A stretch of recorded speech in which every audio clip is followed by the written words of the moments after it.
Hello students, आज हम geography का चैप्टर 1 रिसोर्सेज एंड डेवलपमेंट का पार्ट 8 देख रहे हैं। इसके पहले के वीडियो आपको ऊपर जो आई आइकॉन है वहाँ पर मिल जाएगा और साथ ही इस वीडियो के एंड में भी स्क्रीन में फ्लैश हो जाएगा। तो शुरू करते हैं आज का ये सेशन। अभी हम देखने वाले हैं red and yellow soils. Red soil develops on crystalline igneous rocks in areas of low rainfall in the eastern and southern parts of the Deccan Plateau. So जो रेड सॉइल होता है ये इग्नियस रॉक्स में develop होता है जहाँ पर कम बारिश होती है और ये ईस्टर्न और सदर्न पार्ट्स के डेक्कन प्लेटो में अवेलेबल होता है। Yellow and red soils are also found in parts of Odisha, Chhattisgarh, southern parts of the middle Ganga plain and along the Piedmont zone of the western Ghats। और साथ में ये जो yellow और रेड सॉइल्स है ये Odisha, Chhattisgarh, southern parts of the middle Ganga plain और जो पिडमंट जोन है वेस्टर्न घाट्स के वहाँ पे भी पाए जाते हैं। This soils develop a reddish color due to diffusion of iron in crystalline and metamorphic rocks. It looks yellow when it occurs in a hydrate form. So ये जो है सॉइल रेडिश कलर तब दिखता है जब उस सॉइल में iron की मात्रा ज़्यादा पाई जाती है और ख़ासकर ये मेटाफोरिक रॉक्स में ही पाया जाता है। और जब ये सॉइल हाइड्रेट हो जाता है तब ये येलोइश करके दिखता है। तो जिस सॉइल में आयरन की मात्रा ज़्यादा होगी उस सॉइल का कलर रेड होगा और वही सॉइल जब ज़्यादा हाइड्रेट हो जाएंगी तो उसको येलो रंग का सॉइल दिखाई देता है। अब देखते हैं laterite soil. Laterite has been derived from the Latin word later, which means brick. The laterite soil develops under tropical and subtropical climate with alternate wet and dry season. So जो laterite जो words है वो Latin word letter से लिया गया है जिसका मतलब होता है brick. So the laterite soil जो है ये जो लेटराइट सॉइल है ये जो डेवलप होता है ट्रॉपिकल और सब ट्रॉपिकल क्लाइमेट में जहाँ पर वेट और ड्राई सीजन होता है अल्टरनेटली, यानी पहले वेट सीजन रहेगा फिर बाद में ड्राई सीजन रहता है और ऐसे अल्टरनेटली होता रहता है। This soil is the result of intense leaching due to heavy rain. Lateritic soils are mostly deep in very deep acidic pH less than 6.0, generally deficient in plant nutrients and occur mostly in southern states, Western Ghats region of Maharashtra, Odisha, some parts of West Bengal and North East regions. So ये जो soil है इसके अंदर ये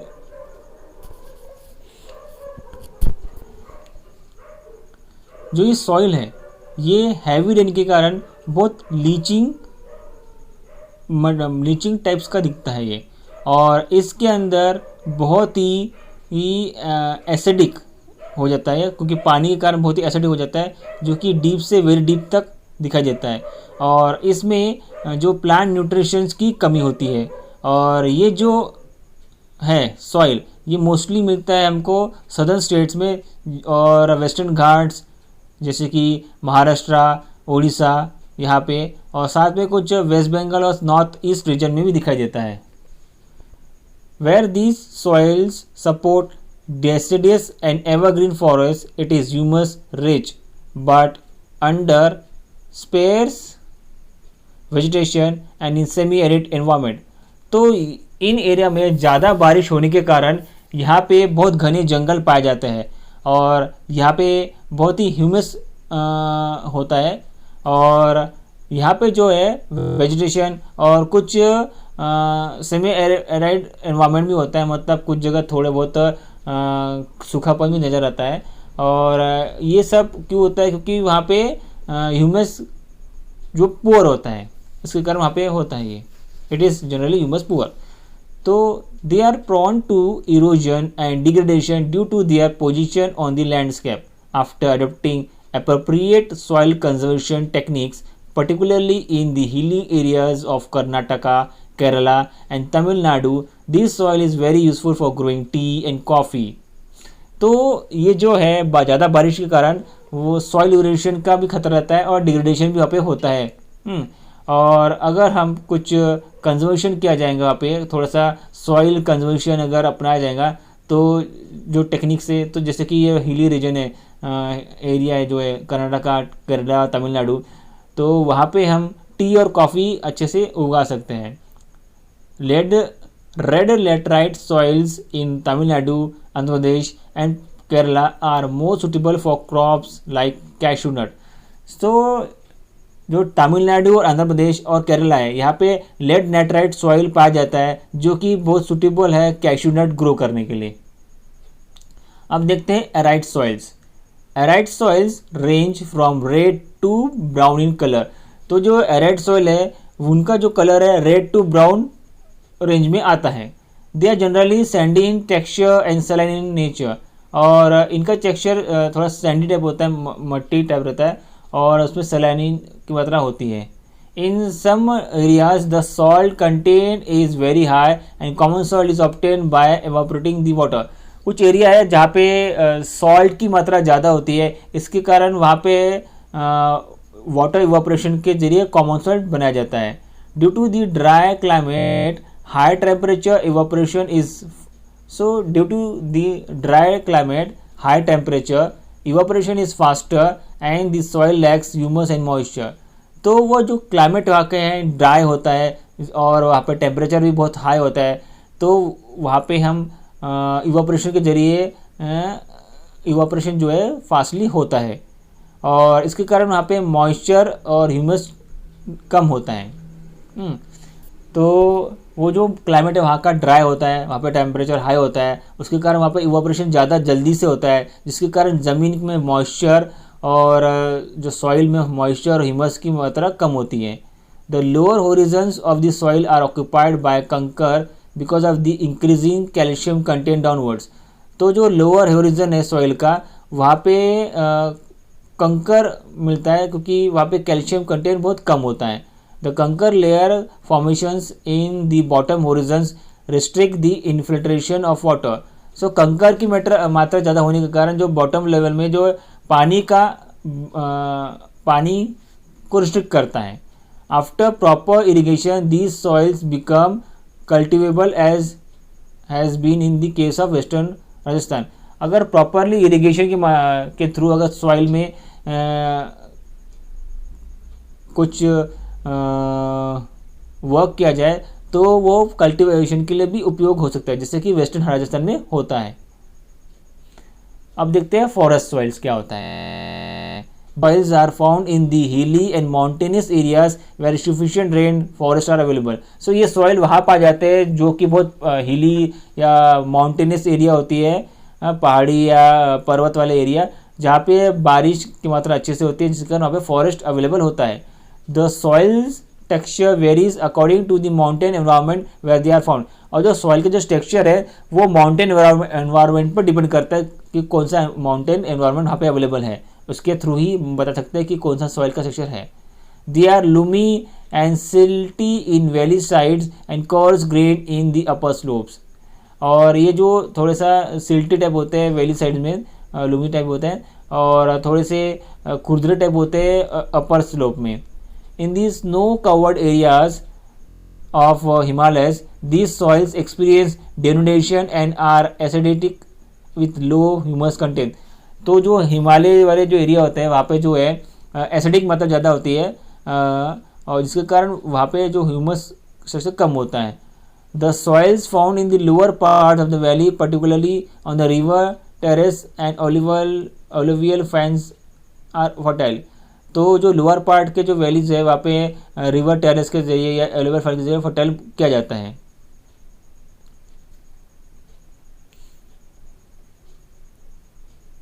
अब देखते हैं soil erosion and soil conservation, यानी कि सॉइल इरोजन को क्या होता है और सॉइल कंजर्वेशन कैसे किया जाएगा, इस पर ये बात इसमें एक्सप्लेन की गई है। The denudation of the soil cover and subsequent washing down is describe as soil erosion.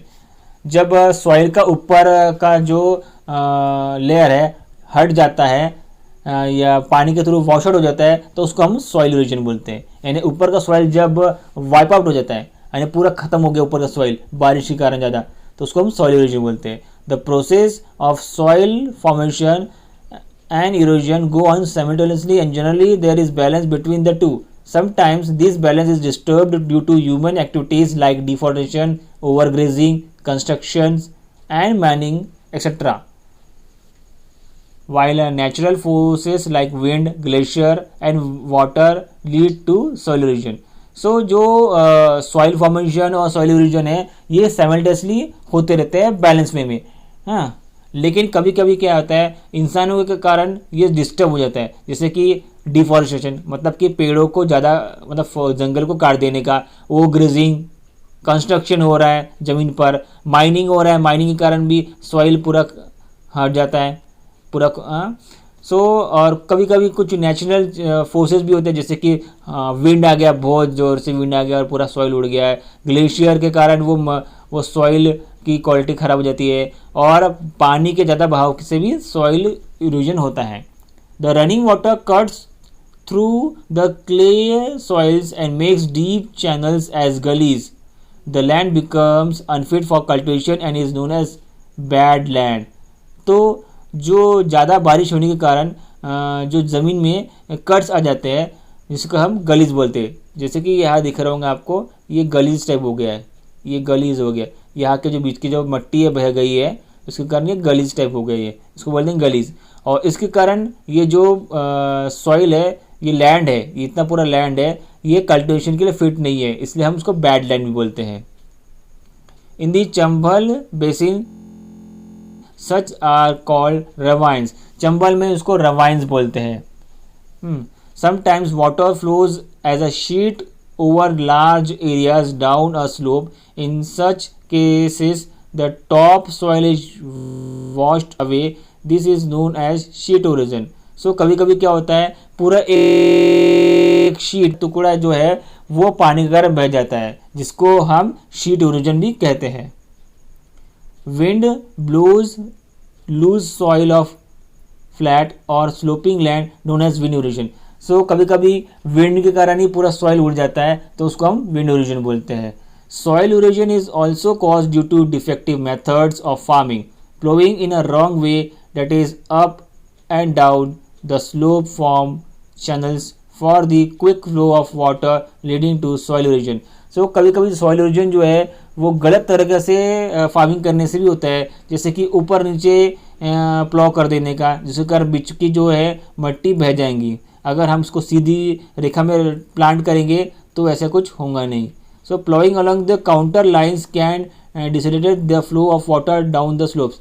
जैसे कहा था सीधी लाइन में अगर रहेगा तो सॉइल को पकड़ कर रहेंगे और सॉइल बहेंगी नहीं, और उसको हम बोलते हैं काउंटर प्लॉइंग बोलते हैं। Steps can be cut out on the slopes making terrace. Terrace cultivation restricts erosion. और स्टेप्स बना के भी फार्मिंग कर सकते हैं, ऐसे स्टेप्स वाइज जो है करके, जिसको बोला जाता है टेरेस फार्मिंग भी बोलते हैं इसको, और ये रिस्ट्रिक्ट करता है सॉइल इरोजन को। So western and central Himalayas have well developed terrace farming. So इन जगह में ये टेरेस फार्मिंग होता है। Large fields can be divided into strips. Strips of grass are left to grow between the crops. This breaks up the force of the wind. This method is known as strip cropping. So कभी कभी strip grass की strip बनाई जाती है, जिसके कारण वो wind से वहाँ के सॉइल उड़ ना जाए, उसको हम स्ट्रिप क्रॉपिंग भी कहते हैं। So planting lines of trees to create shelter also works in similar way. Rows of such trees are called shelter belts. और कभी कभी उन एरिया में जैसे कि ये लैंड, इसके यहाँ पे पेड़ लगा देंगे ऐसे पूरे ऐसे लाइन में से लाइन से लाइन पेड़ लगा देंगे, लाइन से पेड़ लगा देंगे। सो इसको हम शेल्टर बेल्ट बोलते हैं, ताकि ये जो है ना प्रोटेक्ट करता है सॉइल को वहाँ से बहने में। These shelter belts have contributed significantly to the stabilization of sand dunes and in stabilizing the desert in western India। हाँ, सो इसके कारण वो मिट्टी को पकड़ के रखता है और वह सैंड को ख़त्म होने नहीं देता है। और ये मेथड से जो डेजर्ट को स्टेबलाइज भी करता है वेस्टर्न इंडिया में। सो ये चैप्टर यहीं पे ख़त्म होता है। सो